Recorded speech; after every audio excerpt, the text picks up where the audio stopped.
નમસ્કાર મિત્રો, ખેડૂત ઇન્ફો યુટ્યુબ ચેનલમાં આપ સર્વ સાથીઓનું સ્વાગત છે।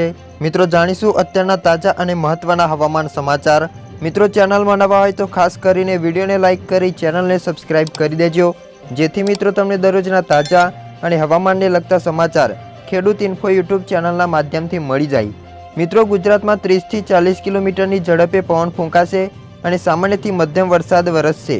દક્ષિણ ગુજરાતના વલસાડ, સુરત, ડાંગ, તાપી, નવસારી, દમણ, દાદરા નગર હવેલીમાં ભારે વરસાદ વરસી શકે છે, તો સૌરાષ્ટ્રના સુરેન્દ્રનગર, રાજકોટ, જૂનાગઢ તેમજ અમરેલી, ભાવનગર, ગીર સોમનાથ, બોટાદ અને દીવમાં પણ થંડરસ્ટોર્મની એક્ટિવિટીની સાથે ભારેથી અતિભારે વરસાદી માહોલ જોવા મળી શકે છે। આગામી 5 દિવસ વરસાદી માહોલ રહેશે તેવી શક્યતાઓ રહેલી છે। મિત્રો બુધવારે બપોર બાદ અચાનક જ મોટાભાગના શહેરોમાં વાતાવરણમાં પલટો જોવા મળ્યો હતો અને ધોધમાર વરસાદ ખાબક્યો હતો। તો અમદાવાદ, સુરત, છોટાઉદેપુર સહિતના શહેરોમાં પણ વરસાદે સટાસટી બોલાવી દીધી હતી। માત્ર 2 થી 2.5 કલાકની અંદર ભારેથી અતિભારે વરસાદ જોવા મળ્યો હતો। રાજ્યના અનેક શહેરોમાં પાણી ભરાવાની તસવીરો પણ મિત્રો સામે આવી હતી।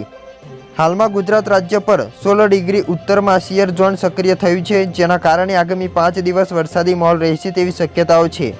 ગુજરાતમાં અત્યંત બફારા વચ્ચે વરસાદ વરસતા વાતાવરણ ઠંડુ જોવા મળ્યું હતું। અમદાવાદમાં ગાજવીજ સાથે વરસાદ વરસ્યો હતો અને સુરતમાં 2 કલાકમાં 2 ઇંચ જેટલો વરસાદ નોંધાયો હતો, જેથી સુરતના અનેક વિસ્તારોમાં પાણી પણ ભરાયા હતા। સુરતની નવી સિવિલ હોસ્પિટલમાં વરસાદી પાણી ઘૂસ્યા હતા, તેમજ રસ્તાઓ નદી બન્યા હોવાના દ્રશ્યો પણ સામે આવ્યા હતા।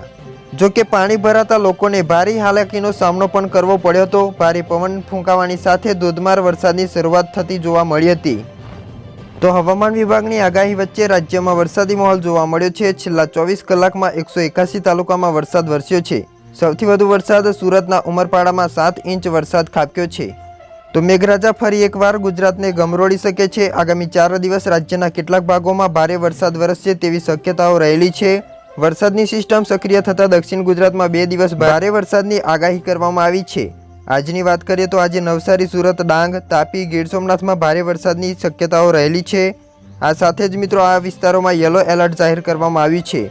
તો હવામાન વિભાગે માછીમારોને દરિયો ન ખેડવા માટે સૂચના પણ આપી દેવામાં આવી છે।